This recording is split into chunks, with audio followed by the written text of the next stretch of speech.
Dopamine আমাদের brain থেকে নিঃসৃত একটা রাসায়নিক তরল, যাকে বলা হয় মেসেঞ্জার অফ নিউরন। আর আপনার দেহে উদাহরণ হিসেবে বলা যায়, ধরুন আপনার পায়ে একটা পিঁপড়া কামড় দিল।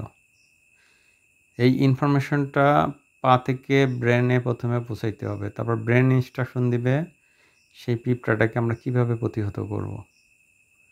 তাহলে এটা ন্যানো সেকেন্ডে ঘটনাটা ঘটে। ধরুন আপনার হাতে একটা মশা বসলো, সামান্য হুল ফোটানোর অনুভূতির সঙ্গে সঙ্গে আপনার একটা হাত গিয়ে ওখানে একটা থাপ্পড় দিয়ে মশাটাকে মেরে ফেললো। এটা ন্যানো সেকেন্ডে কাজগুলো ঘটতেছে। আর এই কাজগুলো ঘটানোর জন্য দায়ী হলো ডোপামাইন।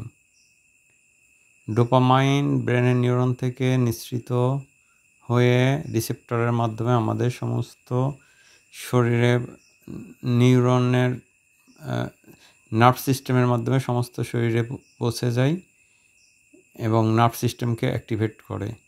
এর ফলে আমরা আমাদের দেহের প্রত্যেকটা কাজের কোঅর্ডিনেশন তৈরি হয়।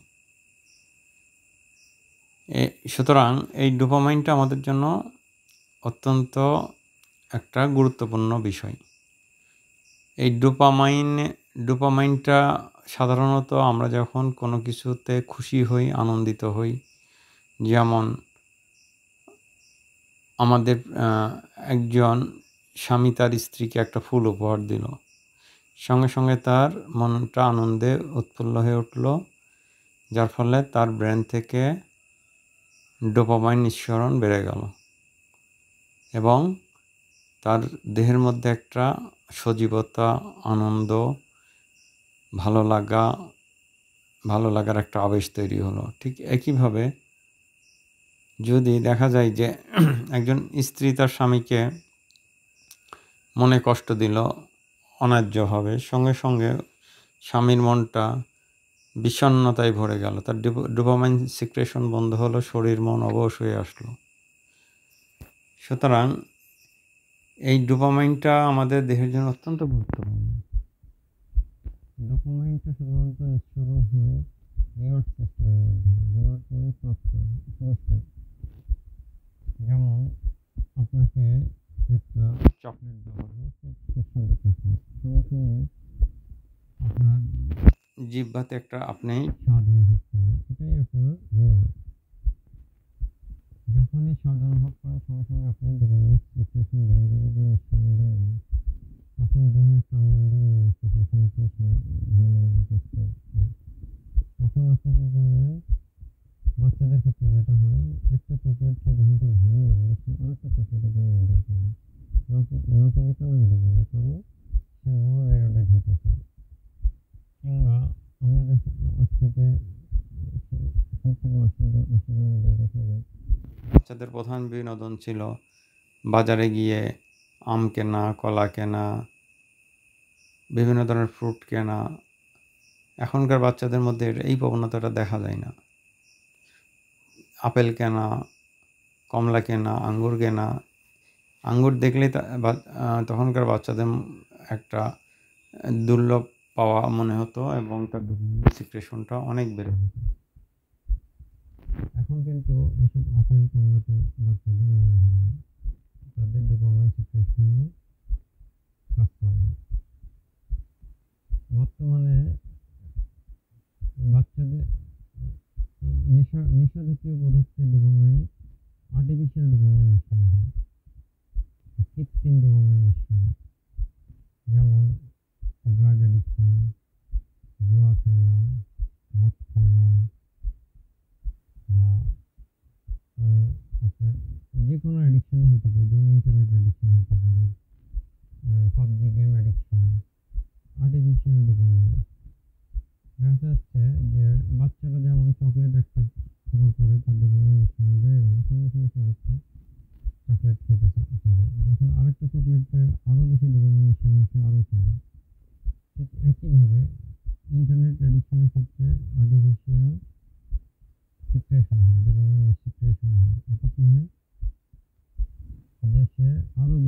সময় ধরে ইন্টারনেটের মধ্যে ডুবে থাকতেছে। ইদানিংকালে একটা টেন্ডেন্সি দেখা যায় যে বাচ্চারা সাধারণত 5 বছর, 7 বছর বা 3 বছরের বাচ্চারাও ইন্টারনেট অ্যাডিক্টেড বা অ্যান্ড্রয়েড অ্যাডিক্টেড। আবার অনেকে পর্ন অ্যাডিক্টেড।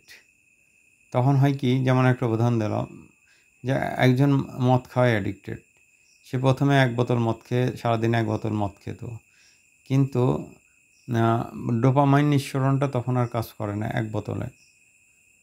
তারা আরও চায় তখন সে 2 বোতলে গেল।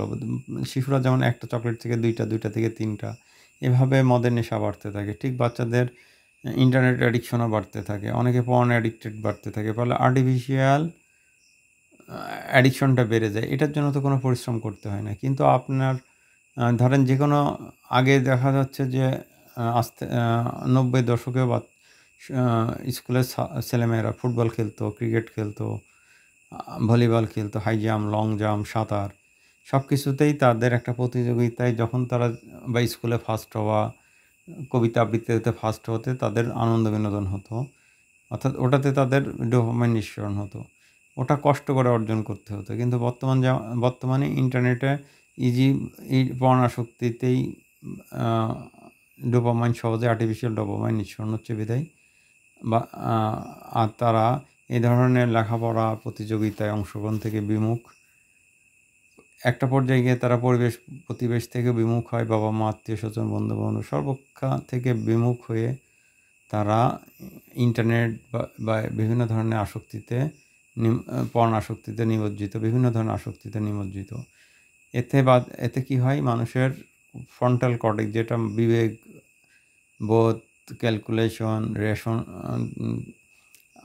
তারপরে আপনার লজিক বা যৌক্তিকতা, সমস্ত কিছু যে মানুষের সামনের ব্রেনের ফ্রন্টাল কর্টেক্স যেটাকে বলা অংশ, ওটা ওখানে কার্যক্রমগুলো চলে, সেটা আস্তে আস্তে স্কুইজ বা শ্রিঙ্ক হয়ে আসে, সংকীর্ণ হয়ে আসে। এটা বড় বড় মনোবিজ্ঞানীরা গবেষণা করে এটা দেখছেন, যার ফলে ওটা আরও শ্রিঙ্ক হয়ে আসে, যার ফলে তাদের ক্যালকুলেটিভ পাওয়ার, আবেগ, বিভিন্ন সামাজিক ভারসাম্য, সমস্ত ব্যাপারে তাদের দক্ষতা আস্তে আস্তে সংকীর্ণ হয়ে আসছে, কর্টেক্সটা সংকীর্ণ হওয়ার